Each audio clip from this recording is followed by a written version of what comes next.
Coming to you live from my apartment, it's Rob Has a Podcast. And now here's the guy who's about to change his urologist from Angie Rockstar to anybody else. I am Rob Cesternino. She has no sense of HIPAA statutes, that Angie Rockstar.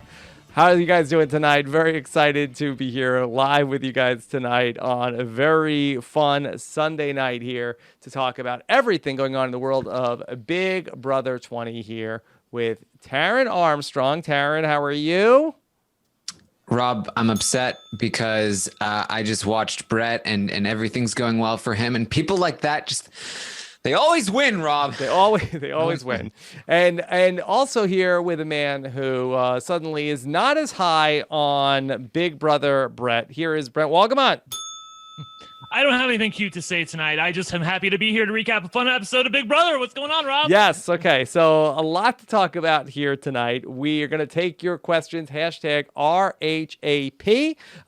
Very fun season of stuff to talk about and certainly a lot to unpack here tonight as we go through everything from the Sunday night episode as we got Sam's nominations. Kaitlyn and Haleigh are on the block as they should be, as the definition of the opposite of female empowerment. And so we will talk about all that and all the fallout from Thursday's vote, which turned out to be, again, another crazy vote, plus a very special episode of Big Brother 20 tonight that we'll touch on how the show handled its latest controversy and much more here. Of course, don't forget, Monday, Summer of Stein podcast coming up. We'd love to get your feedback as well.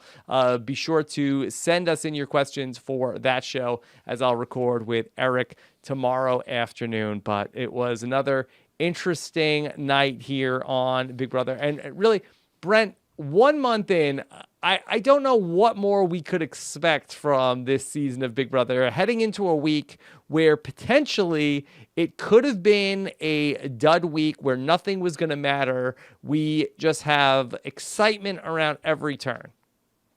It's really amazing. I mean, I am done comparing it to last season. It is not last season at all. There's no chance of it being last season. This is the Big Brother that we know and love. And I keep waiting for the other shoe to drop, and I just don't think it's going to drop. I don't care who ends up as HOH. I really thought it could be Sam. I mean, with Sam and her power and the way Sam doesn't like to play the game, I thought it had the potential to be a bit of a dud week. I honestly think as long as Kaitlyn, Herman is in the house, we will never have a dud week, Rob. It's all about Kaitlyn for the most part, even though there were times in the episode tonight where she was a bit absent, but she's not been absent on the feeds, I'll tell you that. Yes, she has certainly been a driving force, and she's allowed there to be so much drama on all sides. And Taryn, we saw in a house without Kaitlyn, perhaps it would not be possible to have this many rogue votes be possible so far through 3 weeks. Yeah, I mean, she opened the door when Tyler convinced her that first week to flip her vote, and then ever since then, it goes around, and she's so easy to blame for these votes now.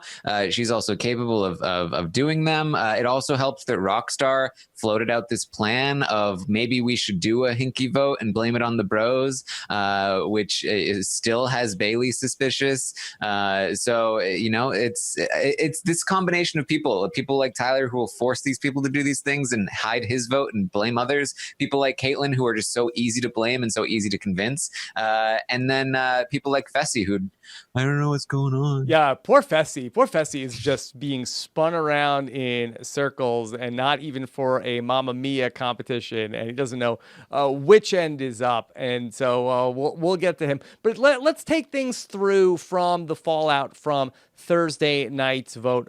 Brent, we didn't get to hear your reaction with us on Thursday or on the live feed update over the weekend. So what was your reaction to what Brett did on the vote when he accused Rockstar of flipping before everybody went to go vote? Well, I think my reaction was probably similar to Taryn's, where I was like, there's no way this is going to work. But then I remember the people that are on the losing side of the vote and how disorganized they are. And I thought, well, there's maybe a chance that it will work. But definitely Scottie or some people will sniff out Tyler and they'll explain it to people as in, why would Rockstar vote to evict Winston if indeed she was being called out by Brett in the middle of the speech? Like, why would Brett call her out if he knew the vote was 6-5? If he knew that his life was on my daughter's birthday. Yeah, that too. But if he knew his life in the Big Brother house was hanging by a thread, a literal thread, with somebody who never talks to is actually going to vote for him, and that's how he's going to stay. And he's going to call her out right before the vote to make her feel bad, and then she's still going to follow through and vote with him. Like, I thought it would dawn upon these people. It eventually did, but like 2 days later, and at that point, it almost didn't matter, honestly. Yeah, Taryn, we saw that there was a conversation between JC and Tyler about, okay, we're going to flip and we're going to blame the votes on Kaitlyn. How did it get to Brett? And then not just blame the votes on Kaitlyn, but then also that he's going to blame the vote on Rockstar, and then Rockstar is going to say that she's going to blame the vote on Kaitlyn.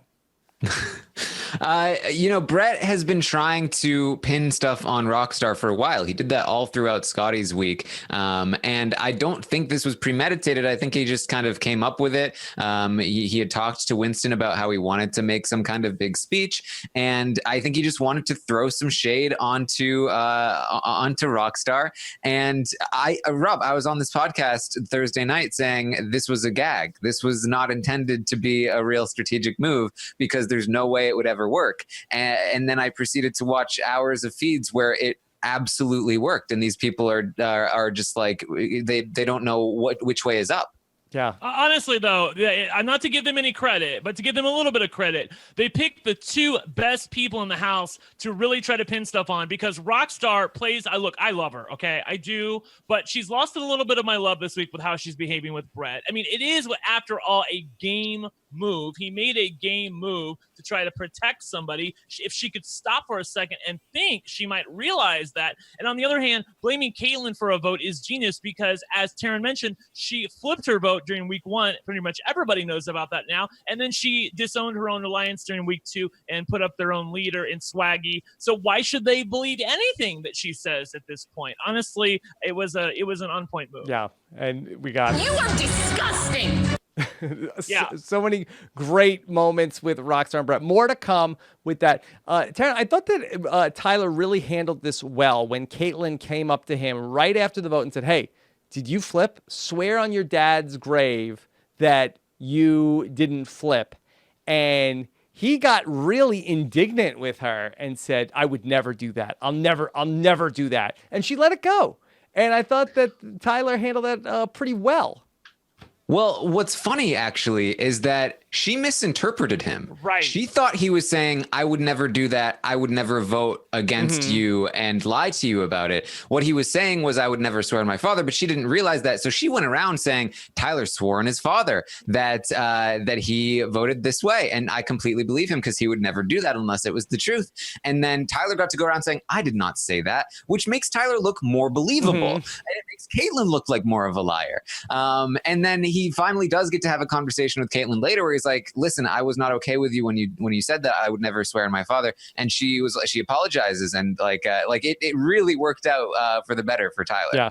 So everybody, after all that drama, goes out to the backyard. And I feel like the show, they had so much to get through tonight. I feel like they sort of yada the endurance competition. And it wasn't super long. It was done by the time that we were done with the podcast on Thursday night. But Brent, I was so surprised. We had 3 confessionals from Kaycee in the first 10 minutes of the show. How about that? My daddy Kaycee. Yeah. Yeah. What did he call her? My daddy Kaycee? My daddy Kaycee. Oh my God. Yeah. Well, honestly, I was like thinking maybe it was going to be a bit of a dud show when we got 3 confessionals from Kaycee, but she's growing on me. She's playing the game hard at this point. Maybe we don't love the people that she's playing the game with, but it's her game to play. And I have a feeling that, come week 8 or week 9, I'm going to be going like, Kaycee G. Otis, love you, girl, because I feel like that's where the game is headed at this point. Yeah. Kaycee was, just on Kaycee then, but I feel like that she's all about level 6 though. And she's talking about how level 6 is so awesome. That is my one concern with her, Taryn, is that she, like someone like Rachel, I feel like, is a little bit too loyal to this alliance and is thinking that you get a prize at the end if you get to the end with your alliance or something. It seems to me that she has even more genuine connections with people like Bayleigh, and yet I feel like that in the end she may not choose those connections in the name of some alliance that she made with people that she barely knew during the first week of the game. What do you say to that? Yeah, I mean that's been my concern with her all along. She said preseason that her game, she wants her game to be a very simple and loyal one. That was always one of my worries with her. I also worried that she'd be a little guarded, and it has taken a little while for her to connect to some of these people. But luckily she's had the time to do so, and she's in a really great spot because of it. She's taken the time to really slowly work up to these bonds. The problem is, as you're mentioning, I do think that she is probably loyal to a fault. I every single time we talk about her on the Stock Watch, I mention I just don't know if she has that killer instinct to take the win at the end, and that remains to be the case. As well as she is performing, in the competitions, in the game socially, I don't know if there's the killer instinct there. Yeah, it seems to me like the 3 women, and we mentioned Kaycee and Rachel, and to a lesser degree the furniture, Angela. I feel like that they have nobody knows where level 6, we got this going on. But it just feels like that Tyler and JC, it seems like that they have a much more diverse portfolio in terms of all the different contingencies, where the girls seem like that if they get to the point where level 6 gets to the end, maybe they can get rid of Tyler and go ahead, unless Tyler probably has side deals with Kaycee. But it just feels like that it's basically they have one hidden option, Taryn, and that's the level 6 option. Yeah, and part of that is why level 6 is so successful. They're very coherent, and they're all very loyal to the alliance. Rachel and Angela have had conversations where they're worried about Brett, not Tyler, unfortunately for them, because they think Brett is the real mastermind behind everything. But they talk about it in terms of but he's good for us right now. This level 6 alliance should be taken quite far before we ever start to turn on each other. And they are able to coordinate and communicate without much communication. They don't hang out with each other all the time. They hang out in pairs and other kinds of things.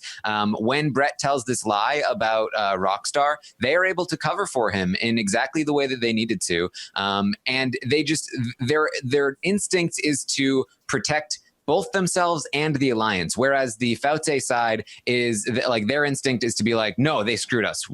I'll tell you all of my information. You tell me all of your information, and we'll try and figure this out and who screwed us. It's like night and day, and it's been very successful for the level 6 people. However, I will say that they, at least some members of that alliance, have been playing with a bit of an ace in the hole. In Sam's power, and it's a lot easier to play balls out, as Tony would tell you from Survivor Cagayan, when you have something in your back pocket that can save your life in the game. And I really do feel like that many people in that alliance are loyal to the alliance because of Sam's power. I know that Winston talked on the On the Block podcast that he had to be very careful about what he said and how far he let people go, talking about outing anything about Tyler or the alliance because of Sam's power. It was a delicate situation. I cannot believe that, as hungry as many of these people are in the house, why they are willing to let Tyler continue to double deal with the other side. If somebody let's say Rockstar wins HOH, and now that Sam's power is going to be out of play after this week, I have to believe that if they feel like they're in the crosshairs, they're going to say, hey, but what about Tyler, like, you didn't know that he was the one who lied to you last week during that vote that you were questioning, did you? Or JC, what about him? Because JC, even though he's not in the alliance, he's done just as much for the level 6 alliance, even more so than people that are actually in it. So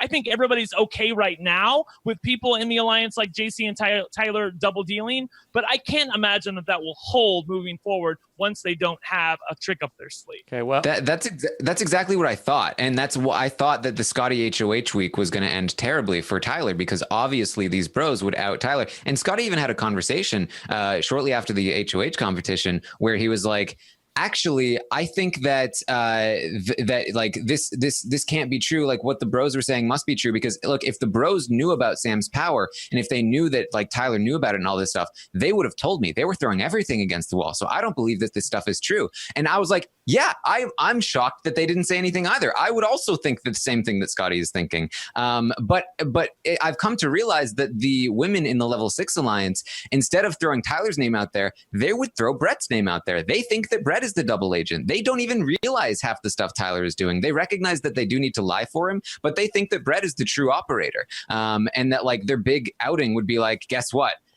Rockstar didn't really have that conversation with Brett. He's a real mastermind. And I think that Tyler would be okay. Okay. Could it be ultimately, Brent, that to prove that that Brett did not have that conversation with Rockstar, would Brett have to drop his pants to reveal if he has indeed a micro penis? That would then give Rockstar more credibility. I'm just trying to imagine, as somebody who usually carries the social media banner for this podcast, what would it be like on Twitter if Brett, the mean old villain of the show, called out Rockstar and made fun of her weight or made fun of the size of her chest or something like that? I can't imagine that would sit well with everybody. And so I'm sure, look, it's fun to laugh about it on the podcast, and I'll certainly laugh with you. But I honestly, for people who are fans of Rockstar and her husband, who's been all over Twitter, like, let's call a spade a spade. I feel like she was bullying Brett in this moment. Her behavior was honestly embarrassing. I'm a fan of Rockstar. I own the most Rockstar stock out of all of us in the LFC stock watch. However, she is an embarrassment. She plays the game so personally. She viciously attacks people in the Big Brother house. And honestly, if it was just because of the fact that we like her and the side that she's on, because she's effectively on Bayleigh's side at this point, we like her. I feel like if the shoe was on the other foot, that we wouldn't really like her all that much. So, I mean, I'm at least willing to call her behavior out. And, I mean, it's just really terrible. Well, let me ask you that because we got to see her in the diary room. Did you feel like, because I mean, we all had seen the clips from over the weekend with her banging the pan and carrying on. Did you feel like that she was more sympathetic seeing her diary room footage? She was certainly sympathetic to me. I just look, everybody's gotten upset in their life, and you've had somebody who, maybe betrayed you or something, and you don't feel very good about yourself, or you're really hurt. This just went on for day after day, hour after hour. Is all she would talk about to anybody who would listen. And Brett, God bless him, he has turned from like somebody who actually I really don't care for into a somewhat sympathetic figure because he's really willing to take all of this on the chin. He hasn't called her out for anything. I mean, he has said a few not so choice things about her in private, but to her face and in the diary room, I think he's been a pretty amiable guy. And because of that, I'm actually not really I'm not against him at this point. I'm not rooting for him, but I'm not against him as say I would be some other villains in the Big Brother game. Taryn, did you get any other perspective on Rockstar after seeing her confessional?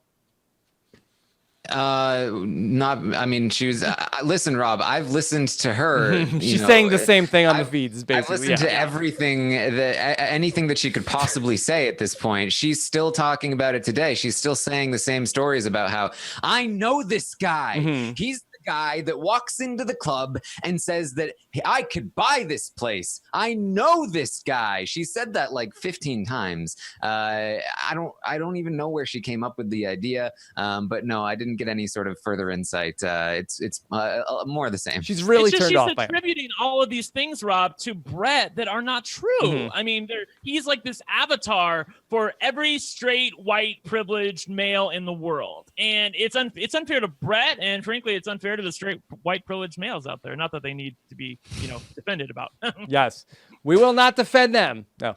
I will not. But I did feel like that she came across as pretty sympathetic with, I know she's been such a meme with my daughter's birthday and everything, but when she's crying in the diary room, talking about how I was trying to win this for my family, and of the people that are in the house, I believe that she is the only person there, unless I'm missing somebody, that does have a family to go home to now that Summer of Steve is gone. I did feel like that she, I thought it did help her, where I feel like that there might be some people who were maybe not as aware of her, that maybe she did gain some support from the TV watching audience tonight. Yeah, I'm sure she's gained plenty of support from people watching on TV, because they saw 10 minutes of it, Taryn. They saw a little bit of pot banging. Sit through days of it. Yeah, exactly. I mean, like, the people in the house have had it with her. Even her own allies have had it with her at this point. I mean, some of them kind of need her because they need somebody who's a vote, but they are really through with her because her behavior is embarrassing. And look, I am still a fan of her. Okay, I'm rooting for her. I love her. I want her to do well. It's just that diary room that you saw was right after it happened. Like, I think they called her into the diary room like an hour later after the endurance competition, and she was still a mess by that point. And then it just continued on and on and on. And she's not even playing the game at this point. She wins Big Brother if Brett is evicted. Mm-hmm. That's how she's playing it at this point. I will say this though, because she's playing it so badly, even the people who don't even like her are looking at her like, I mean, first of all, she can't win anything. Second of all, if she does win something, she's going to go after Brett. Like, we know who her target is, so let's not worry about her right now. So through her own incompetence, she might actually survive in the game, but that still should not be applauded. Okay, let's start to bring Sam into this, because she somewhat decides that, okay, well, if I didn't use my power yet, I'll have some agency over it if I put the people up on the block, and then I can decide who the power ultimately is going to get used on, which, okay, fine. So that's what she's going to do. So she then begins a very curious night here, where then she's going to bring everybody up to the HOH room. I believe this is the first time that we've seen Who Wants to See My HOH Room. And Taryn, she has one rule. Nobody's allowed in the HOH room without me. That you can't. I'm not meeting with anybody. No one-on-one. So really, one of the benefits of being the HOH would be where you can sort of like make deals with people, not on Sam's watch. No. And she had planned on just announcing her nominees right then and there. But I'm pretty sure the diary room talked her out of that by telling her that's against the rules because it would ruin their show. So yes, she just said, I know who I'm nominating. I'm not going to talk to anybody one-on-one, and you're not allowed in my HOH room. Earlier on in the episode, she said, I want to win HOH because I no longer have the authority. And she goes on to explain to use my power the way that I want, but really it's just about the authority. She really wants to just tell people what to do, tell them what's wrong with them, tell them how they can fix their problems, and then fix their problems by putting them on the block and calling them out for their behavior. Yes, she is going to get this house run the way she wants to with her nominations this week. But more on that to come. Before we get to that, I want to talk a little bit, Brent, about the JC and Fessy storyline. And I thought that this was really fun.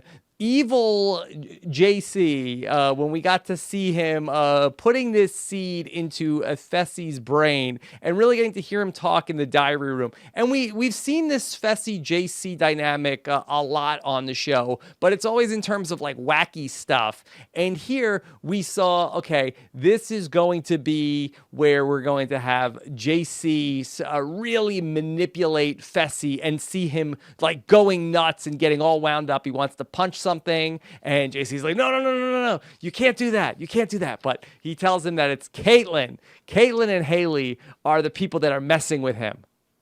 Yes.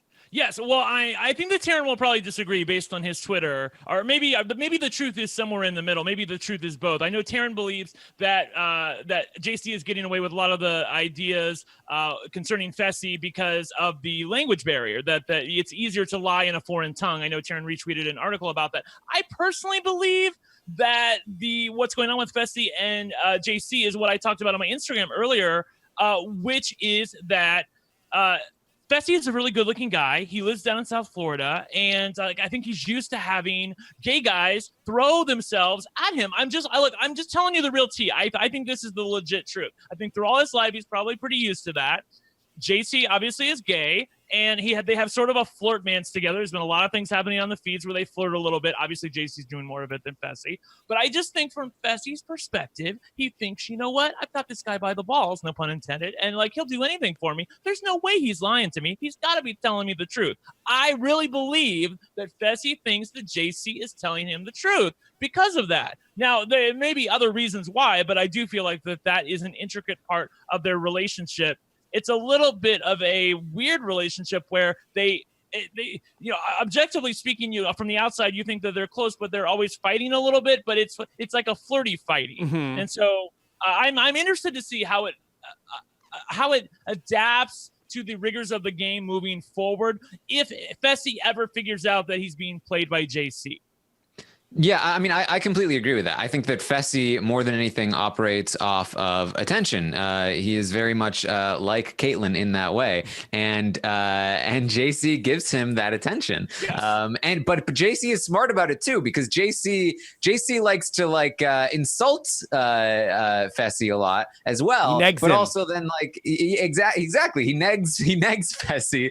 JC might be the best of the flirters between Haleigh, Kaitlyn and himself when it comes to controlling Fessy.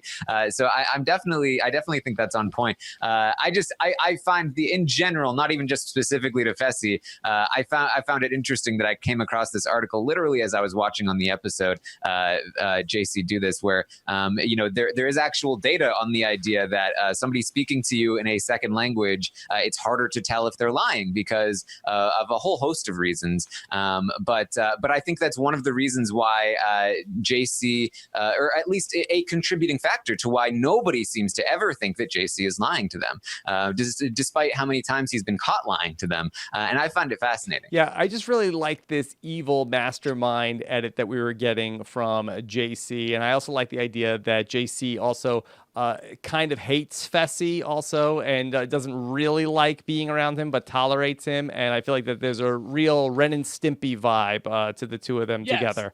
And I enjoy it. Yeah, I'll say that I feel like JC made a better villain than Brett did, and Brett was really trying to step into the villain role there at the end. Yeah. Okay. Let's, I guess, start to move into when we have Kaitlyn, Rockstar, Haleigh starting to talk about, okay, what's going on here with this vote? How did this happen? And they end up arriving on the fact, it must, Haleigh talks it through, and she realizes Sam must have used her power this week. That's what happened. She changed 2 of the votes, and then she has this great moment with Tyler when she's like, unless you changed your vote, ha ha ha, that would never happen. Of course, I know it's my intuition. I figured it out, and I love when Kaitlyn is self-congratulatory, Brent. Oh, God, she's amazing. She's so fun. I mean, I just don't know where they found this girl. She's just... Well, where did I hear this? Taryn, did you talk about this on one of the daily updates of where she came from? I'm not sure what you're referring to. I don't know where I absorbed this through osmosis somewhere, but that somebody... This is some other morning update you were listening to, I don't know where I got this from, but allegedly she was found by Chuck Liddell at a tanning salon. Did I dream this? Is this is this my intuition telling me that Chuck Liddell found her at the tanning salon getting ready for Celebrity Big Brother and then recommended her to Robin Cass? I think she claims that to be the case. Okay. But I don't know if we know if that's true. Okay, well, like the chat is so helpful. Half of them are saying, "Oh, that's right." Half of them are saying that's fake news. So I don't know what happened, but whatever is the truth, I would love for that to be the truth. Yeah, I would love for that to be the truth because that would be so fun. Kaitlyn is the best because she just thinks that she knows everything, and you cannot tell her otherwise. And she's totally willing to be the butt at the end of the day. Like if it eventually comes, she's like, in the diary room going, well, if it's not this, then I'm gonna feel like a complete idiot. But I know it's this, so it doesn't matter. And so she's great, and I love the fact that they were Taryn. They were almost on to Tyler and Kaycee being the flipping votes, and then it was like, aha, I have the answer, and it was Sam again with this stupid power thing. Again, I'm so lost. I will say though that Big Brother's probably opened up a Pandora's box because I know somebody like Scottie would say, well, Julie would have told us if a power has been used. But on the other hand, looking at Bayleigh's identity power, it looks like they're not going to say anything if the power is used. So I do feel like in some ways like the cat's out of the bag with this one, and I understand why there might be a bit of a confusion on this one. Yeah, part of this also that you didn't see is that I think part of the motivation behind this epiphany is that she is trying to get herself off the hook in the same breath. She is trying. When she says Tyler and JC, I don't think she ever believed that they were the flipped votes. I think she was trying to come up with anybody that wasn't her because Fessy didn't believe that it wasn't her. She could tell that the other people didn't believe it wasn't her. So she was trying to come up with an alternate theory, and eventually she came on this, Sam must have used the power. So like this is her feeling like she's clearing herself of the vote, I think, more than anything. And that's why she feels so strongly about it. Right, well, ultimately, this conversation about the flipped votes is going to lead Rockstar to start to talk about how she's so excited that Brett is here. And if she's the person, Brett saying to her earlier in the night, well, you pulled it off. You did it. You did it. You got it going.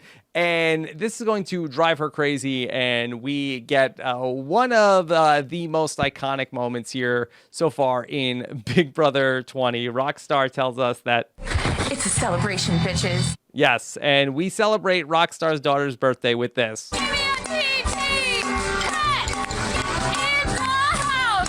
He's my best friend! Oh, I'm so happy! Don't talk about his micro penis! I was having a conversation before the show tonight about, do you think they're going to include the word micro penis in tonight's show? And I said, I bet they have to. So here it is. Micro penis! I already tweeted to Dr. Mike to see if he is available to come on to the Big Brother podcast to talk about how a micro penis might influence somebody playing the game of Big Brother. So waiting for that. Okay, Brent, last season we had Josh banging the pots and pans. For the life of me, yes. I don't remember why Josh did that. Oh boy, why did he? It had something to do with Mark, Justin right? Cody, right? I think it was before that. It was with Mark, right? Did he bang the pots and pans in Mark's face, and Mark eventually tried to take the pot away from him and took a swing at him? Darren? I think that was later. I think it started with Justin Cody, potentially when they put him on the block, and then it sort of gravitated to Mark because he never respected Mark for the way that he handled she talked about people being snakes. Yeah, the chat is saying it was the Mark thing, so it was the pickle juice in the face kind of thing. But I think it all happened within a week and a half of each other, honestly. He did it multiple times throughout the season. Yes, right. multiple times. Right. Yeah, but that was the first genesis of it. Okay, so here is Rockstar going along. Now, Taryn, how much Brett claimed in the diary room? Oh well, look, this annoyed everybody else in the house. How much did it annoy the other people in the house? I mean, it annoyed the people in the house. I don't know if it annoyed him to the point that Brett is self-congratulating himself for. But, I mean, she cleared it with her alliance ahead of time and said, hey, I'm thinking about doing this. And they're like, go. Frankly, I think they were glad to just get her out of the room and stop yapping about Brett and go do something. Basically, go channel that anger into something. Yeah. And plus, the other thing that's happening here is they know Sam is HOH. Sam has said there's not going to be any one-on-ones. Anything that they can do to make sure it's not them and it's somebody else, I think is a good thing. So they're like, go out there and annoy everybody. And sure enough, about 40 minutes after this started happening with the pot banging, mean old Aunt Sam came downstairs to put a stop to it and said, hey, well, Rockstar, I mean, she's like, I know it's really tough, but what I would support you in doing this, but you're affecting everybody in the house right now. Of course, Rockstar's, I will say, to her credit, Taryn finally made a wise game move. Stop doing it. Yeah, she didn't just say F off, Sam. She said, okay, I'll lay off. So she was like, but he's my friend. I know. I'm just trying to play with my friend. Exactly. Yeah, she went on like for a while about that, but she did eventually stop banging the pots and pans. She was following him around. I think she was hoping that he went to bed and then she could wake him up again. Mm-hmm. But then Sam put a stop to that. So Sam's just no fun whatsoever. Right. And Taryn, what a wonderful moment it was then. Tyler in the diary room, you see him giving an interview and he hears that and he's like giddy, like, Can I go outside? I have to see. Right? I have to see this. But I think that's got to be really exciting when you're in the Big Brother house and somebody starts doing something like this. Like you live for this stuff. Yeah, this was a great episode for Tyler. This moment was fantastic. It's honestly, I just think anytime I see something genuine happen in the diary room, I get very excited because I'm so used to it just being these bland repeated lines. So I loved that. I also loved the look to the cameras as Kaitlyn is like got her head out the door, telling people that Sam's power flipped, and he's like, yeah, he gives the thumbs up. I thought that was great. And he's like, look, I can't even take credit for this. This is all her. Mm-hmm. Yes. So yeah, I thought he had a good episode. Yeah. Tyler's been very good in the DR, Taryn. I remember, was it last week when he's like, oh my God, she's so bad for my game. Because that was him. They did not make him say that. He did that of his own volition. I really think he's been very fun. Yeah, and I think that that's the kind of stuff that we want to see in the diary room, sort of like genuine reaction to stuff and not just, repeating lines that are written for people, that's helps us get to know these people. Okay. So then the episode went to talk about the JC and Bayleigh conversation. I want to circle back to that. Let's just talk through the game stuff and then we can talk about how the show handled all of that after the fact. We got very quick. It was weird because we had all of this chaos. Then we did the JC and Bayleigh segment, which I was kind of surprised that I'm like, maybe they're not going to go through with it. Julie teased it on Thursday, and we've got all this crazy stuff going on. But then they ended up going back that they spent a lot of time there. And then it was very quick, Taryn, that we got into Sam's nominations, which I guess that we were really seeing it from the perspective of the house guest, where she said, I'm not going to say anything. I'm not going to have any conversations. And if you didn't know what the nominations were, I guess kind of a blindside. Yeah, I mean, they knew it was coming, so it was like very strange how they portrayed it on the show. I got whiplash going from one segment to the other. It just felt like the juxtaposition was completely off to me.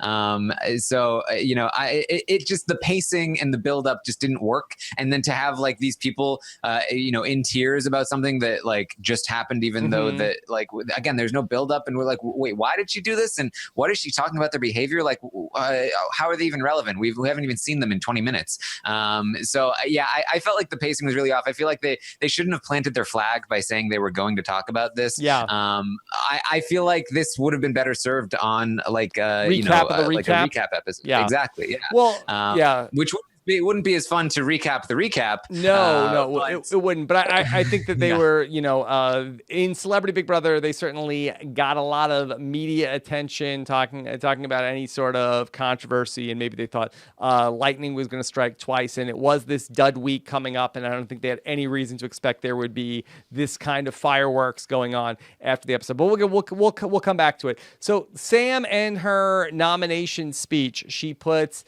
Haleigh and then Kaitlyn up on the block. She tells us, here's a piece of her speech. Honestly, I don't care for how the two of you treat the young men in this house. Yes. I think that they deserve more respect, and I think that it is the opposite of female empowerment. The opposite of female empowerment. Finally, Sam is standing up for the young men of the house, Brent. Yes, she is, but I don't understand how that works well with women empowerment.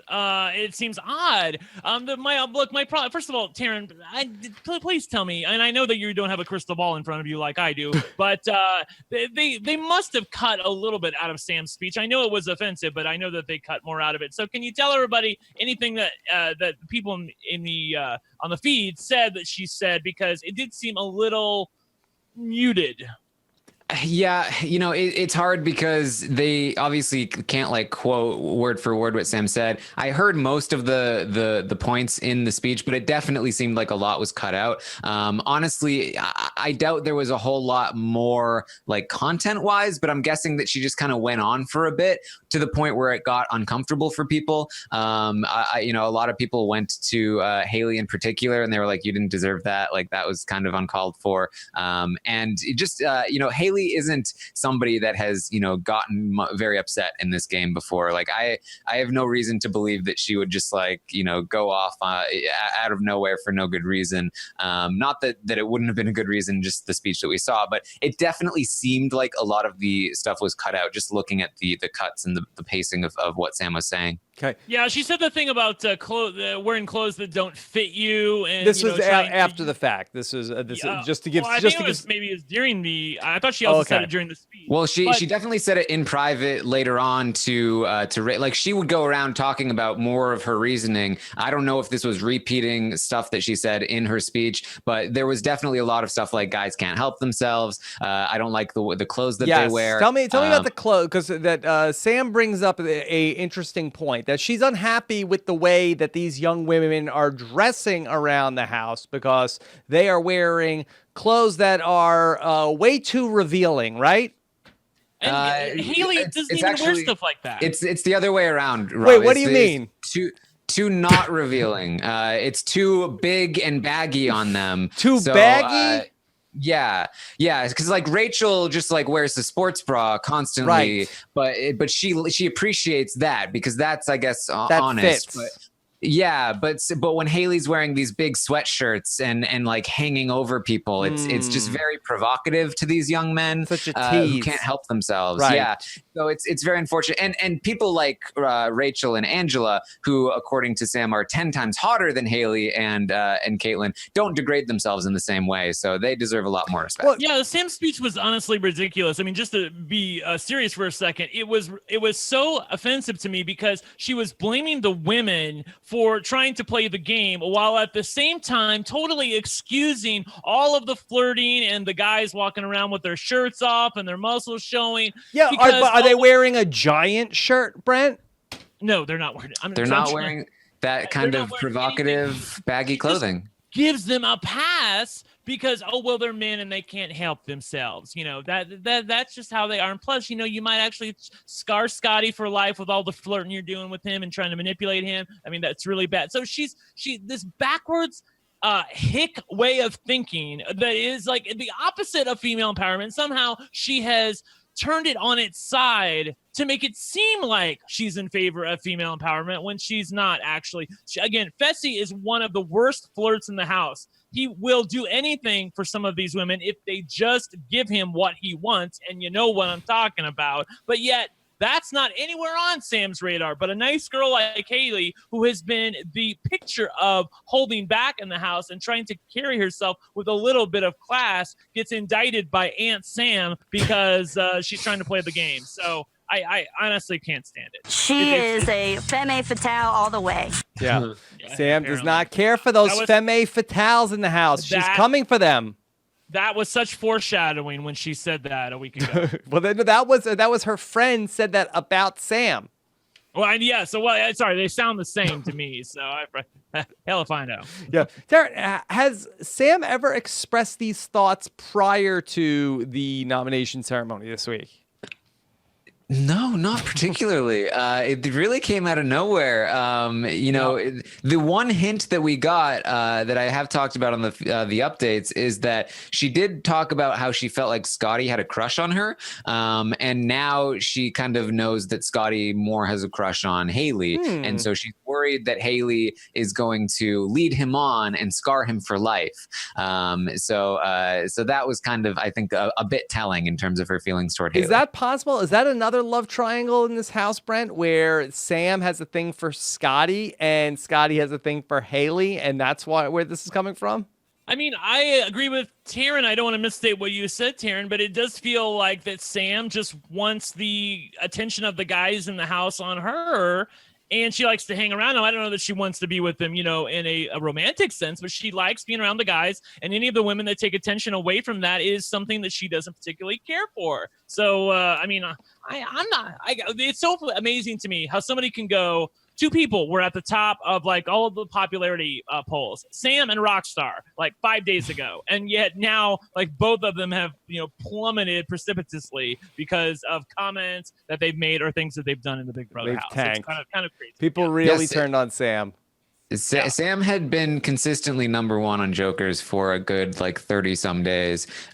She is today fallen to number 4. So that's over the last 3 days. She's gone from 1 to 4, and she's sure free fall. On social media she's even worse than that. The bad thing though, I think it was Amon who was on Twitter saying that Sam lives in a camper with no Wi-Fi. So even if we want to drag her ass, we're not going to be. All right, we're not going to do that though. We're not going to drag people. Well, on social media, I can go after her. Let's try to set a good example. Oh, I'm sorry. I do that. All right. Taryn, do you feel like that Sam got off easy based on the events of where we got to tonight in terms of the edit? Yes, and I think that's true for 2 reasons. One is, probably some of the stuff that they cut, and then another is the buildup. Again, where there really wasn't any buildup, and it's kind of an afterthought. What happens? It's almost like you're still kind of thinking about what came before, so it's kind of hard to even think about oh wait, what's going on? Okay, these are nominated. I don't even know why. Why are they crying again?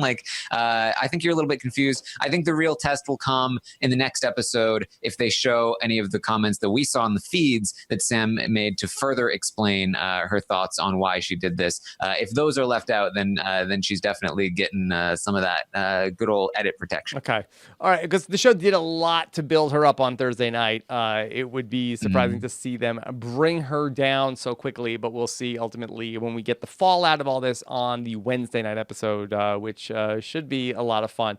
Let's go back to now the Bayleigh and JC incident, which was reported widely on Wednesday, which ultimately ended up being the subject of a TMZ report.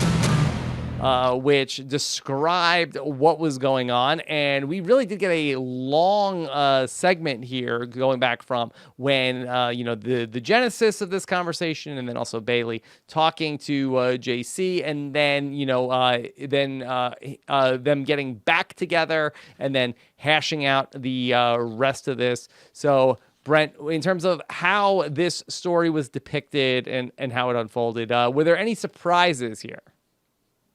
Yes, a little bit. I felt like they were a little bit more even-handed with this story than maybe it called for. I felt like that JC got a little bit more of a sympathetic edit than maybe he deserved. But in fairness to him, I don't think he understood what he did wrong. And unfortunately, through all of the things that were happening in the Big Brother house, I don't know that, and maybe they cut it out, but I don't know that Bayleigh was effectively able to explain to him what happened there. Because at one point she said, well, I asked you a question, you said it with a statement. And he's like, well, what's the difference? I mean, we're both using the English language. We both said the same thing.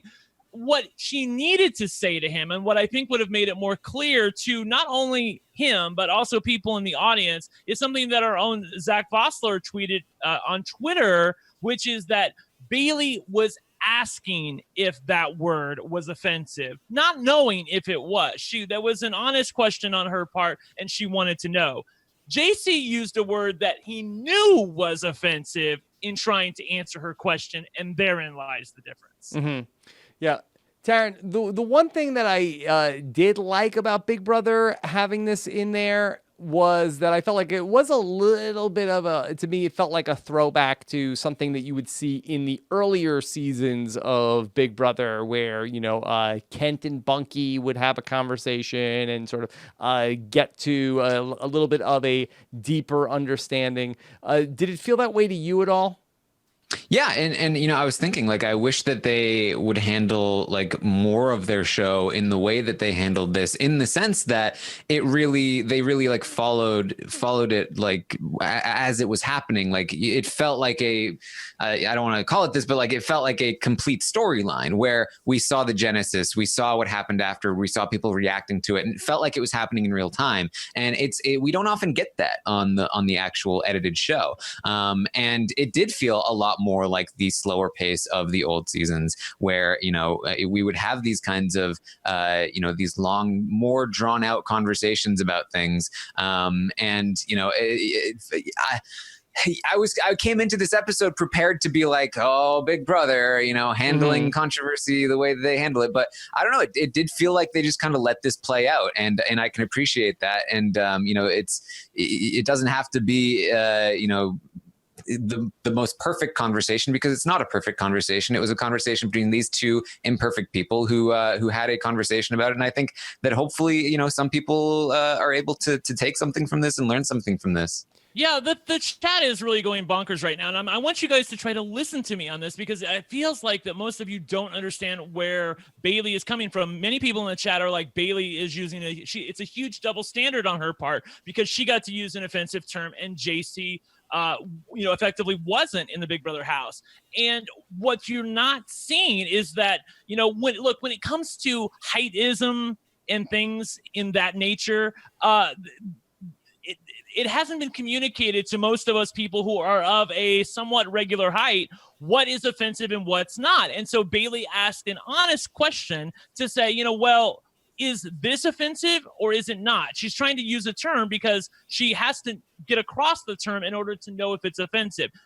JC intentionally used a word that he knew was offensive in order to evoke the same hurt in Bayleigh as she had evoked in him. And that's the part that's not okay. And if you guys don't understand that, then I can't help you. But it took me a while to get it. But after I thought about it for a little bit more and talked with some people on social media, that's where her hurt was coming from. Yeah, and to me, I think that where he really went wrong was at the point where he said what he said, and then she says, hey, whoa, stop right there. You don't get to say that. And I think that when you are having a conversation with somebody and you say something and the person says to you, hey, you have deeply offended me, I think you have to back off and say, oh my God, I'm so sorry, I didn't mean to offend you, and not pursue with, well, why not? Why can't I say I can't say that? So I think that really, as people, I really think that it's very important. You say something, and God knows I've put my foot in my mouth at times in 8 or 9 years of doing podcasts. But when somebody calls you out and says, "Hey, you said something that is not good," whether you knew it or not, you have to say, okay, I did that is not my intention. I'm so sorry. I won't do that again, and not pursue. But why can't I? Why can't I do this? I will say, though, that she didn't exactly when the reason that people are going bonkers in the chat right now is later on in the conversation when she was talking with them in the pin room. She said that she used the F word, the gay slur, as an example. I felt like that was not a good look on her part. And then she quickly tried to backtrack and say, well, I used it as an example to show you what's happening to me. It was almost like two people who weren't even listening to each other at that point. So I'm all for Big Brother including stuff like this in further episodes, but I almost feel like in some ways they were missing a narrator because there wasn't anybody to distill what was happening. If they want a teaching moment, you're going to have to teach. And I don't feel like they did a good job of that tonight. And also I'd say, in fairness to JC and to Bayleigh, these are two people that are not, professional spokespeople or PR masters. And it's 1:00 in the morning. and they're in the day 30 of a very stressful game. And so that I don't think anybody is perfect, and we get the opportunity as people who are viewers of this show and are basically a fly on the wall, getting to watch two human beings have a conversation, that we get to watch how this all plays out. And not everybody is going to, get all of their wording perfectly. And hopefully that there was some learning and some takeaway from this that we got to experience as people, and maybe when both of them get out of the house, that there's a more of an understanding of like, oh, okay, I realize now that this is how the world reacted to what I said. But I mean, we are people who are watching flies on the wall, watching this conversation take place. Yeah. Sorry, I wouldn't say. Go ahead, Taryn. I just think that, maybe the takeaway here, or at least maybe I think the takeaway here should be like that. I think that, being defensive as an instinct is sort of what caused this. And it can be difficult to just go into defense mode when you feel like you're being attacked. But if JC had responded, instead of feeling like he needed to justify himself, had instead been like, okay, I'm sorry. Like, why do you feel this way? Explain it to me. Then, they could have explained it to each other in a way that was a lot less offensive and a lot less, hurtful to each other. And I do think that they both could have learned. And I think it goes both ways, because we did eventually see Bayleigh use words and then try to justify herself in a similar way. And I think that if it's a difficult thing, but if you let your walls down and you're willing to accept that, like, hey, I could be wrong and I'm willing to learn from this, instead of just trying to immediately jump to like, no, it's not wrong, because, that's when you can actually learn. And that's when I feel like people are much more willing to forgive you for making a mistake and saying something that, you didn't, clearly didn't mean or intend to harm them with. Brent, was there any fallout from any of this after the fact going into the later part of the week? No, I think that it was pretty settled. I know that, I wouldn't call them best friends at this point, but they get along, pretty well. JC and Bayleigh, I'm talking about. And that night that it was clear what happened, because JC said that feeds immediately cut, and I think they were off for a good 45 minutes. And the next thing you know, feeds come on, and Taryn, I think they were just finishing up their conversation in that room, and then they were having their conversation for a while. We just didn't get feeds on it, and there were some people that were trying to like listen in, but they eventually decided it was not respectful, and they kind of left. Yeah, and Taryn, did Winston need to be airbrushed out of any of the scenes, a la Paulie Calafiore at the Ziggy Marley Music Festival? It's definitely possible. He might have been in that have-not room, but I'm not sure. Okay. We'll see if any super sleuths out there can find out whether or not Winston had to be electronically removed from any of these scenes. Okay, let's start to bring in the questions from tonight's episode. And Scott St. Pierre has stacked ready to go. Do you think that JC as HOH will target anyone from level 6, or will continue to weaken Faysal? Will he break away and try to do something with Fessy, Tyler, and Kaycee? A little bit of a hypothetical, but should JC come into power, Brent, how do you think that he would handle things? I think he would do exactly what Tyler wants him to do. Not that he doesn't have a mind of his own. JC is actually playing pretty well right now, but at this moment in time, I feel like he would go after the remnants of Faysal. Remember, JC doesn't even know there is a level 6. He's working with these people all on that side. And I don't know, Taryn, he's never thought to himself, hey, they might have something themselves that I'm not really a part of. I think that would probably challenge his own notions of the game, because that would call into question his ability to play the game if he's been that dumb and has been, going on, 4 weeks now, and has been effectively playing for an alliance that he's not part of. I'm sure he would probably be shook by that. Yeah, it's a little bit like Reagan in season 12. He is one of the parachute alliances. Like he is one of the people attached to the alliance and doing work for the alliance unknowingly. And he's doing it well, but it might come back to bite him eventually. It really just depends on how loyal these people are to each other. Obviously, we saw with the brigade, they did stick to each other to the end, apart from, of course, our dear friend Matt Hoffman. But But I do think this level 6 alliance is it has a bit more of that powder keg under it, and I do feel like that I think that JC is in a position to kind of maneuver and work his way into these people, this group of people, rather than be the one that sort of like is expendable to them. So I'm not super worried about him. Taryn, in your opinion, who is Tyler's real number one? Is it Kaycee? I think it's Kaycee, yeah. Yeah. Why? Because she would be the most beatable opponent should he get to the end? I don't even know if he thinks that. She's definitely well liked. I don't know if he plans on taking her all the way to final 2, but I think that she is the most dependable and person in his alliance. She has a lot of connections that are beneficial to him. She is just very steady. She's very loyal. She's good at lying. She's good to bounce ideas off of. He can connect with her very easily. You know, JC is a bit of a crazy ball of energy, and you know. Exactly, yeah. So it's harder for Tyler to like talk to him on the same level. And obviously we know the relationship with Kaitlyn, and Sam as well is kind of like a wild card and all over the place. So yeah, I think that Kaycee is definitely the person that Tyler wants to work the most closely with. That said, again, I don't know if he would take her to the final 2. It would depend on, you know, the view of her toward the end of the game, because right now a lot of people talk about Kaycee like she'd be very hard to beat in the end. Okay. Yeah. Den Dollar says, is Brett being set up as the villain of the season? When was the last time we had a truly great villain? Well, if you ask Angie Rockstar, he's certainly the villain of the season. But Brent, I don't know if the show is setting up Brett as the villain. I mean, they were trying to a little bit with those diary rooms. I know that where he was, you know, at the end when the nominations came in, he was like, "Oh, I just love this. You know, this is it warms my heart." So, you know, after you just saw the girl crying in the previous 5 seconds, I think that doesn't give.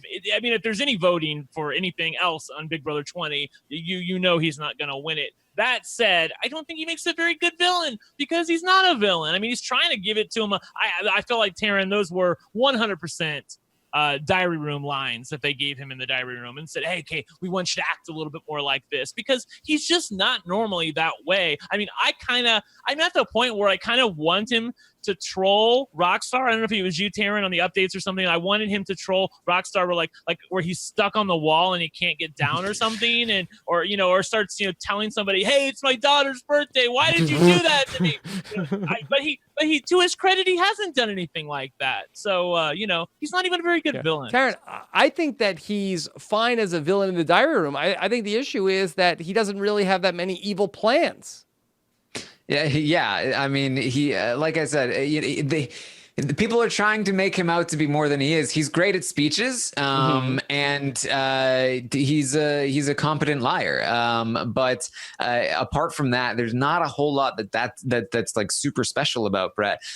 So it's hard to really like peg him into a hole that's not the bros. And they are trying to evolve him from that. And I'm not sure it's going to work, but he is kind of Tyler's front man. So it's almost like they're trying to portray Brett in the way that the other house guests see Brett, but that's not who Brett actually is. Tyler's actually that person, but Tyler's too fun in the diary room to be a straight villain. Okay.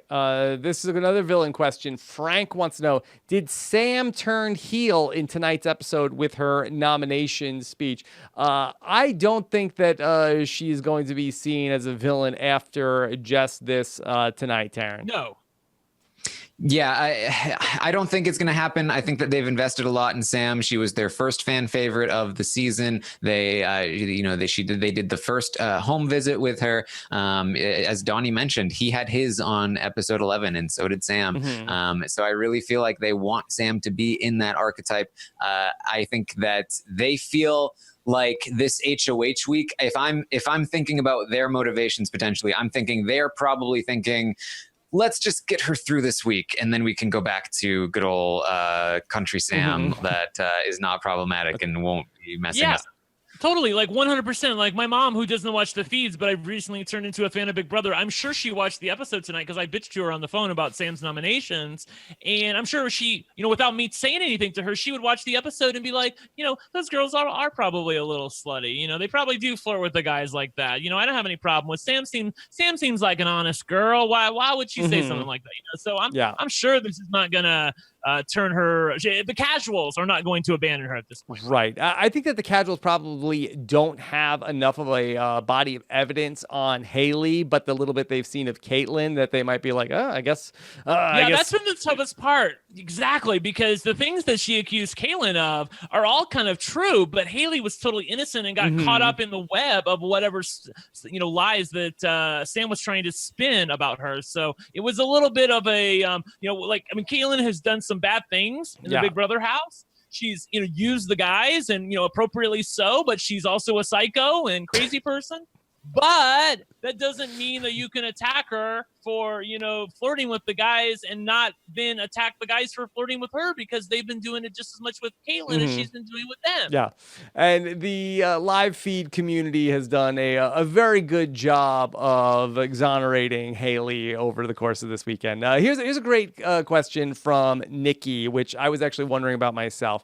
This is a question. What was Rockstar's best insult to Brett? Saying he is her baby daddy, saying they are in a secret showmance, insinuating he had a micro penis, or calling him her best friend. Now, I thought that was really interesting, Brent, that she did in all of that. Hey, here's my best friend. He's my baby daddy. And he also has a micro. So I get why she's going to tell people, okay, he has micro penis. But why is she telling people or insinuating that he is the biological father of her children, one of whom was born 10 years ago that very day? I can't believe on my daughter's birthday. Look, I don't. As I've stated on this podcast, I don't support some of the things that Rockstar had to say about Brett. But beyond that, she did so terribly at playing the game here and really going off on Brett with all of these, insults and things that she was doing with the pots and the pans, that she did it so much that it got to the point, Taryn, where she started to look like a liar. Because they were like, well, why would you react like this if you were telling the truth? I mean, you would just say, haha, that good one, Brett, nice try, and move on with your life. But she has taken the bull by the horns. And he can prove she's lying about the micro penis. Well. And say, see, this woman is a liar. I don't know. She's done a disservice to herself in trying to attack Brett, because it goes to the point where you're like, well, if you're protesting too much, then you must be lying about something. So even if they do believe her that you didn't vote that way, I think that you could probably find a majority of the Faute Alliance who actually does believe that conversation with Brett probably happened, and that Rockstar probably did have a conversation with Brett at one point, like, hey, me and you together, who would ever think about something like that? So I don't think she's done herself any service with what she's been doing over the past 48 hours. Yeah, the way that she reacts is not consistent with somebody who didn't do this. It's consistent with somebody who did do this and was outed and is very upset about it. Yeah. She's, how could you do this to me? Sounds like, how could you out me in front of all of my alliance members and friends? Like, how could you do? I trusted you with this conversation. It doesn't sound like, how could you come up with a random lie when you thought you might be going home? Like, because it doesn't, like, what do you mean do this to you? Like, I made something up, sure, but obviously, like, why would anyone believe it unless you react in this way? Like, if I 100% believe that if Rockstar laughed when he said that during his speech, and if she had been like, good one, Brett, like, played it like it was a gag, Brett probably would have been like, right? Like, I feel like he wasn't even that committed until he saw how well it was working.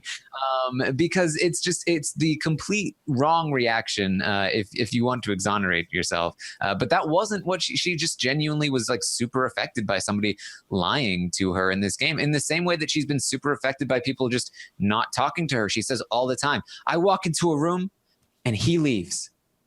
And like that's the worst possible thing he could ever do to her. And it's just like this is the game. Like that happens. I also feel like it takes two to tango, and I don't understand.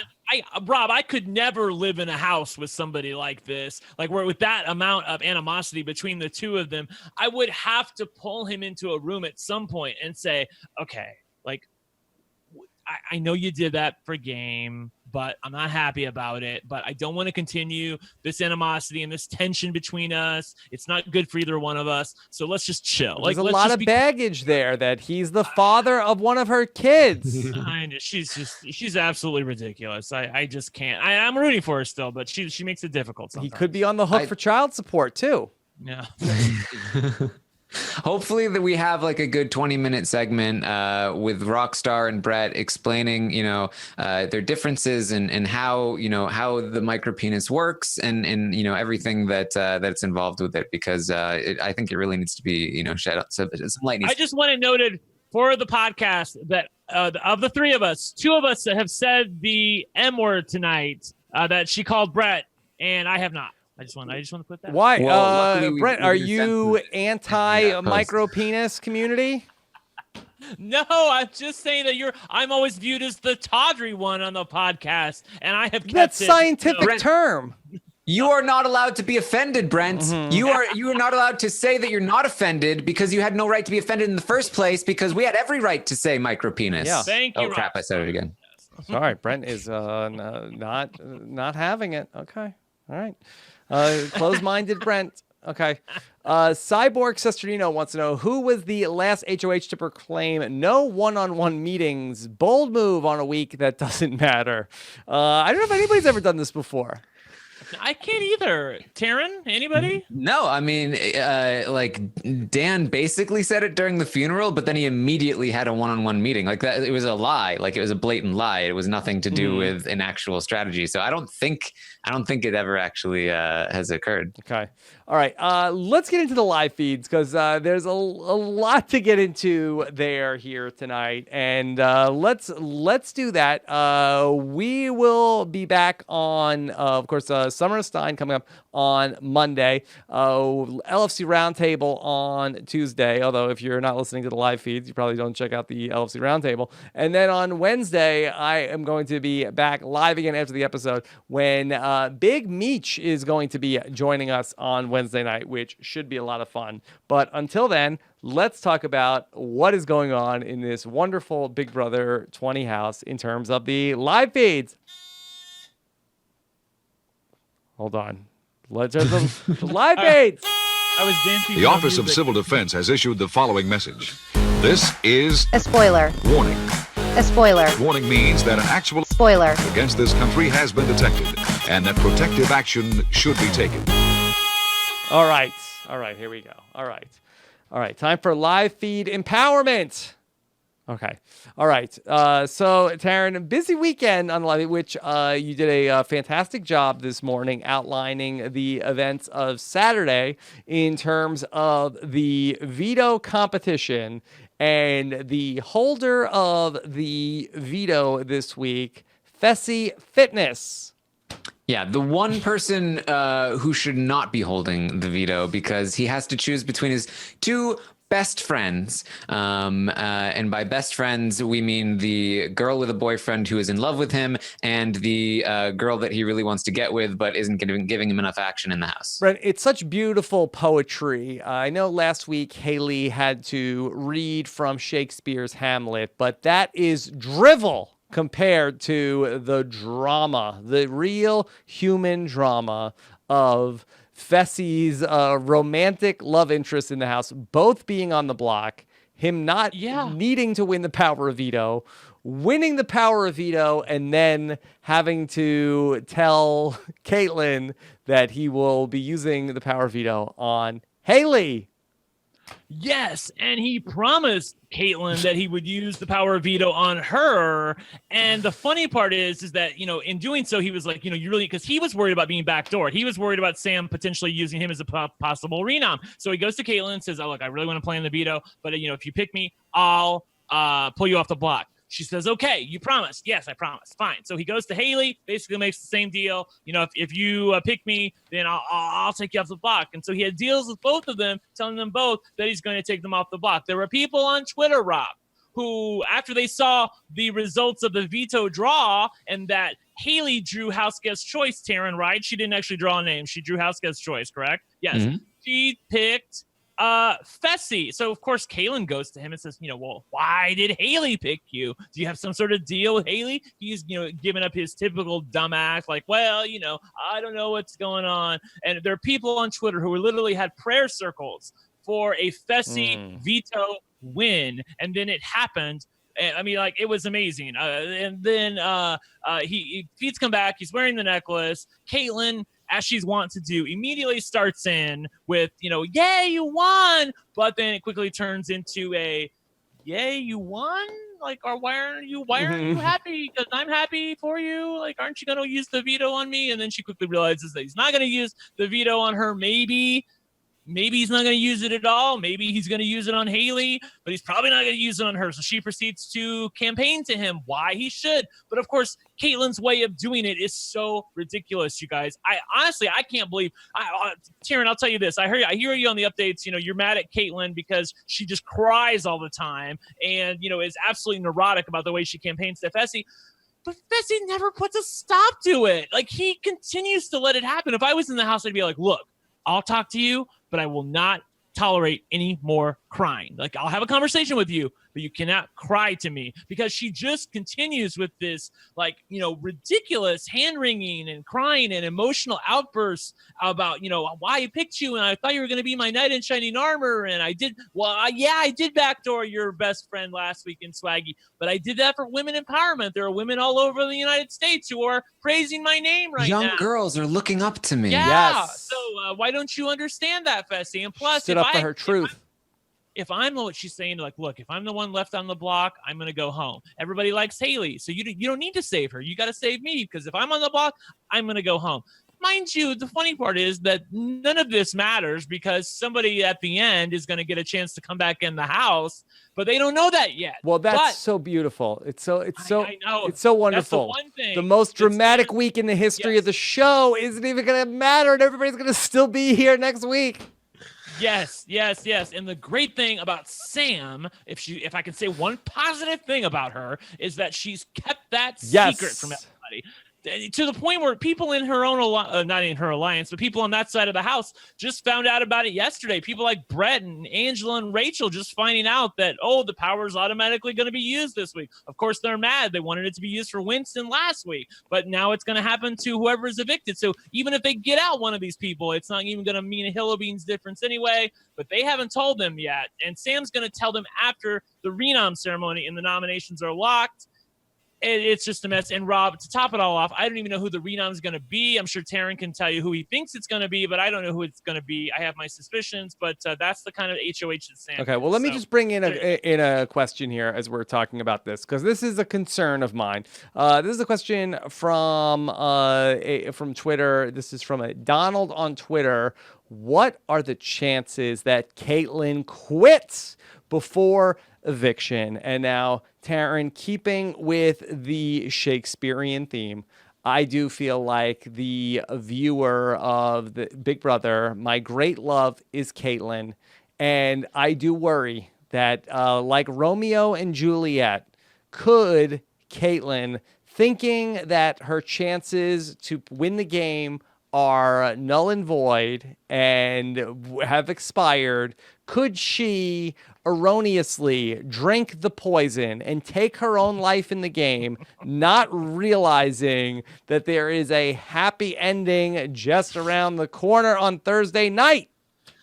That would be very poetic, Rob, and I very much appreciate the aesthetics of it. But I think there's a 0% chance, and the reason is that the people who have control of the poison need to give it to her willingly, and they will 100% talk her out of quitting, no matter what she says to them. She's very easy to manipulate, and these people have been doing it for a long time. Okay. So there's no way they let her quit the game. And not just that, but she was already complaining to Swaggy, to Fessy, that she needs the money, like that, her family's not doing very well and she needs to remain in the game. And of course he said, like, don't pull that bull with me, because you said the same thing. But Swaggy said the same thing to you last week, where he was like, hey, I need the money to be here. And she was like, look, I feel bad. I'll cut you a $5,000 check. Well, if you're short on cash, how are you going to cut him a $5,000 check? She was like, yeah, she was.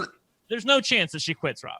Yeah, she was like, oh, but it's different. It's different. And Fessy was like, Swaggy's from the hood. Like, what are you talking about? You have it. He's like, no. Swaggy was talking about for himself. I'm talking about for my family. Mm-hmm. It's for other people. People rely on me, Fessy. Like, I mentioned this more. She pulled every ounce of tricks she had in anything she could, any possible thing that you could think of to try and manipulate someone. She did. She was like somebody being, broken up with by somebody who didn't want to fully break up with her because he wanted to be able to keep her, in his back pocket. Yeah, that's the problem, Rob, that you're not seeing from the show, is that Fessy really likes both these girls, but he likes Haleigh more. If he had his druthers and could be with anybody in the house, it would be Haleigh. But Haleigh's not really giving him the attention that he wants.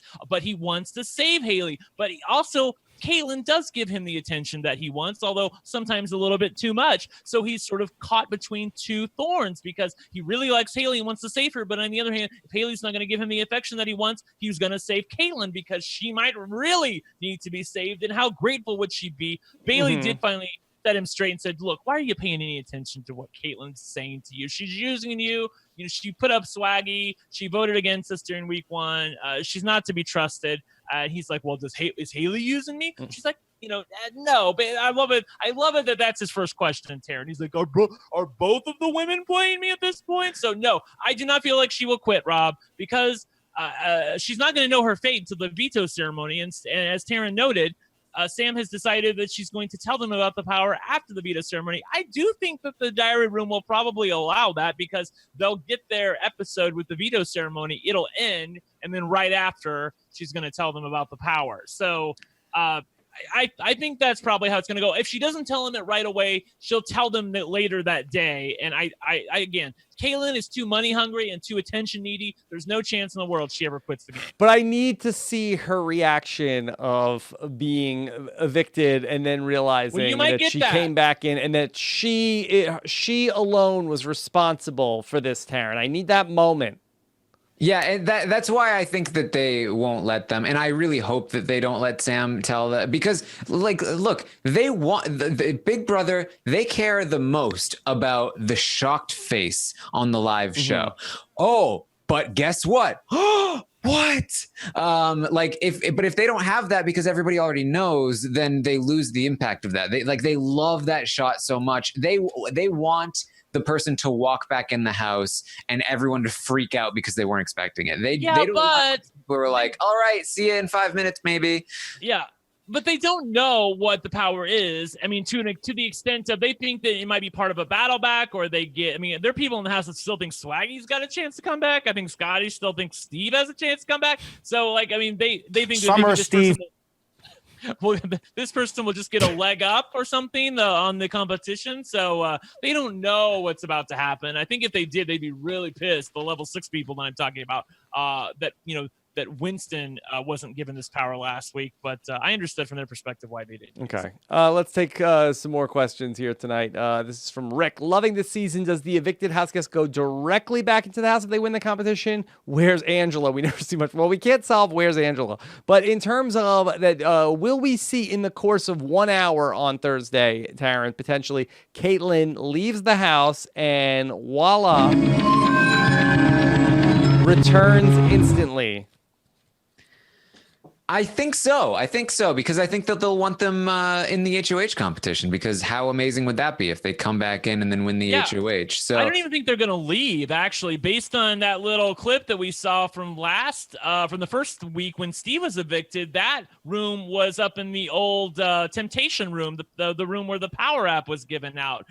They had a thing up there to do. So if this is anything like that, I think that what's going to happen is that Julie's going to announce the vote. Somebody's going to go home, and the power will activate before they can even get to the door, and they'll walk upstairs do the thing, and then have to, if they complete it, then they'll just stay in the house. But I mean, that's my guess based on what we saw from the feed slip of that room during the live show on the first eviction. But they may do something on stage because they want it to be more dramatic with the audience, cheering for them or something.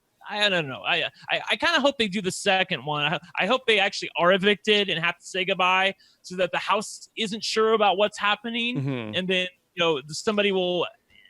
I think it would be fun to have them on stage, like Kaitlyn doing a puzzle on stage with people rooting for. I can just hear the retells of about all the little girls in the audience who were rooting for her, Rob. And America, I want them to gather around the memory wall and wait for the picture to go black and white, and it's not going black and white, and they're like, what's going on? Yes, and then yes. the minutes are passing by, and they're like, did they forget to do this? Like, what's happening? And then the doorbell rings, and they're like, oh shit! Like the people that don't know, because hopefully they haven't let Sam tell them, because that's what I want, and I hope they will give us that. Okay, here's another interesting question from Nikki. Wants to know, do any house guests get you to be both terrified and turned on?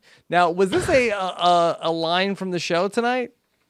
Oh yeah, Brett said that when Sam said, how she was doing in the endurance competition. He's like, I'm both terrified and turned on at this point. I would probably have to say Kaitlyn. I think she would be a fun roll in the hay, but I can't imagine that she wouldn't terrify me if she was outside the Big Brother house. Yeah. That was not the answer I was expecting, Brent. Oh, well, I think she's hot, There you go. All right. You don't think Kaitlyn's hot? I think Kaitlyn's hot. I think she's gorgeous. I'm not getting any thoughts of Darren. Look, I make fun of Kaitlyn enough. I don't need to talk about her looks. Yeah. Okay. So Taryn will admit he is terrified of Kaitlyn. Yes. Okay. All right. What did Tyler have to do to be on TKO again tonight? Did he win the battle back? This is from Golden. Yeah, I couldn't believe that. Are they re-airing the Tyler episode of TKO tonight, Taryn? That's what I assume they're doing. He's not like they brought him back. I thought it was a mistake. Like, did they air the wrong promo, or is I thought it was a mistake as well. Is TKO that they're like, okay, we gotta cash in as many if people just see TKO once, they'll be hooked. Yeah, I watched it. It was terrible. Okay. So I don't. Yeah, I guess they're re-airing it. I mean, the fact that Big Brother went back to 8:00 on Wednesdays, I think says bad things about how TKO is already performing. So, take that for what it is. Okay. And then Stacked wants to know, do you think that Sam will use JC or Rachel as the pawn for replacements and she doesn't want to use Rockstar, or will she go ahead and put up Rockstar? Any chance she puts up Tyler because she knows they won't go home? Taryn, so do we have an official call? Who are you reporting officially is going to be the replacement nominee?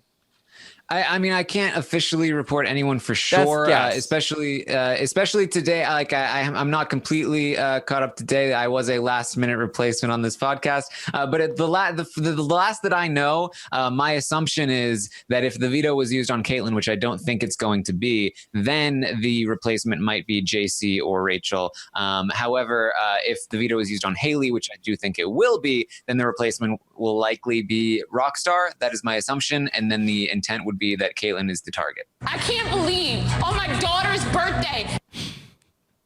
You are disgusting. Okay. Brent, are you feeling the same way? Yeah, although I don't think that she's going to put up Rockstar, although I know she was a little bit more amicable to doing so later on in the day today. So I do think there's a small chance of it. I said earlier that I thought it was going to be JC because she's looking for somebody that Kaitlyn will definitely go home against. I do think that Haleigh is the person that's going to come down. The funny part is that Sam has not wanted to tell Tyler, like the renom, like she's been really shady about it. Not shady, but she's been very secretive about it. And he's like, well, you'll tell me though, right? And she's like, no, I'm not even telling you, not even giving you any hints. So he doesn't really know what to campaign for, and he's not sure. Like, I think he could probably get Fessy not to use the veto, but the funny part is that Sam did tell Bayleigh that Bayleigh's not going to be the renom, so Bayleigh told Fessy, you can do whatever the hell you want, because I know I'm not going up. So I do think it ultimately Haleigh's probably going to be saved. I mean, I don't know. Maybe it's just my wishful thinking, but I think it's probably going to be. I think it's going to be JC. Taryn, let me just ask you a question also that there may not be an answer to. Why is Sam invested in who is actually going to get voted out on Thursday when she knows they will be returning to the house immediately? I want to win this HOH because I no longer have the authority, Rob. I think it's all she, again, we've talked about it on the updates. I think that she has some kind of like God complex, and she really just feels like she deserves to control not only the actions and the results of what's happening in the house, but the behavior of the house guests themselves. She feels like Kaitlyn is the one that deserves to be punished. She would like to see her leave and then hopefully not be able to win her way back into the house. So that's just how she feels. It's all about control and feeling like she's better than the rest of them, I think. Okay. Sam is improving the Big Brother house in small, gradual ways all the time. And so, and Brent, what is it? She was making like jail wine. Oh yeah, she was trying to make moonshine earlier. Like this is like last week or something. But I mean that's not. I literally was like, this is the best season ever. Oh, and Sam also, even though she became HOH, she did not eat until the other have-nots were off of slop. So she was like, she's so above everybody. And so it's because the Big Brother was not giving them alcohol, so she was trying to make bootleg alcohol. Unlike Big Brother Canada, this production team does not give them plenty of alcohol, even a little bit of it actually. So they were trying to make their own. I don't think she was very successful. Okay. All right. Let's touch on what's coming up here. Survivor South Africa is back, and another wrap up from Shannon Gates. People are eating up. We're so busy with the Big Brother, but there's some great international Survivor going on. Shannon Gates has been covering all of it. Check out episode number 12, and of course, how about some international Amazing Race with Jessica Leese and Dan Heaton, episode 3 of season 6, Canada's hottest show, The Amazing Race Canada. And of course, Taryn's going to be back on Monday morning. We might get some more insight into who the replacement nominee is going to be as we get ready for Monday's veto ceremony coming up on the live feeds. Catch at 10 a.m. Eastern, 7 a.m. Pacific. So fun to be there live. And then, of course, Eric Stein will be back on Monday for the Summer of Stein. Of course, we love to hear from you. Get your feedback questions in. BigBrother@robhasawebsite.com for email. You can leave a voicemail at robhasawebsite.com/voicemail or call us in 323-282 RHAP for that. And the LFC Roundtable is going to be back together for what should be another fun episode on Tuesday night live 8:30. Is that right? 8:30 Eastern for the LFC Roundtable. And then we will talk to the great Big Meech on Wednesday night, July 25th. So be there live for that. Lots of fun stuff where we are closing in on 1 month in on the Big Brother season, of course, to get even further down the RHAP rabbit hole. Go to robhasawebsite.com/patron to find out all the benefits of becoming a RHAP patron, including all of the bonus shows and incentives that we have for you when you check out robhasawebsite.com/patron. And of course, thanks so much to all of our patrons for helping make all of this podcasting here in this wonderful Summer of Steve 2018. Of course, you could follow Brent on Twitter. He is @OneLuckyGay. Taryn is @Armstrong Taryn. Anything else before we close the show tonight? Just wanted to tell you and everybody in chat that we actually need a few moderators because the chat, now that we're on YouTube, the chat is absolutely hopping. So anybody who we trust and we know, stick around for the end of the show. I'm going to talk to Rob and hopefully we can mod. We're doing it live. Boom. Yeah, exactly. So, hey, that goes that goes for Twitch as well, where you can also watch the show. We can't have enough moderators because some of you people get out of control. Well, when we were on Chat Wing, we had moderators, aplenty over there, but for some reason over here on YouTube, no one's around. So we need a little bit of help. Because everything that we were saying about listening to other people when they're talking about how they're feeling and not just talking over another person, that goes double for when you are chatting online in text. Okay, so let's try to all be wonderful people to each other, and we'll start, like Sam, we'll improve the world one step at a time, Taryn. Oh, yes. Sam's very effective, so yes, we can only aspire to be as good as her. Yes, we are all about chatter empowerment around here. Of course, thanks so much to Scott St. Pierre behind the scenes tonight, getting everything into the show. Anything else, guys? No. Nope, just been a fun week of Big Brother. Can't wait to see who the renom is. It's crazy when we do not know who the renom is going to be. We suspect, but we don't know. Sam is that kind of an HOH, and should be a fun Thursday too. Yeah, fun week of stuff. And I'm also hearing through the rumor mill that there may be some more RHAP BB around the corner as well. So be on the lookout for that. Have a good one, everybody. Take care. Bye.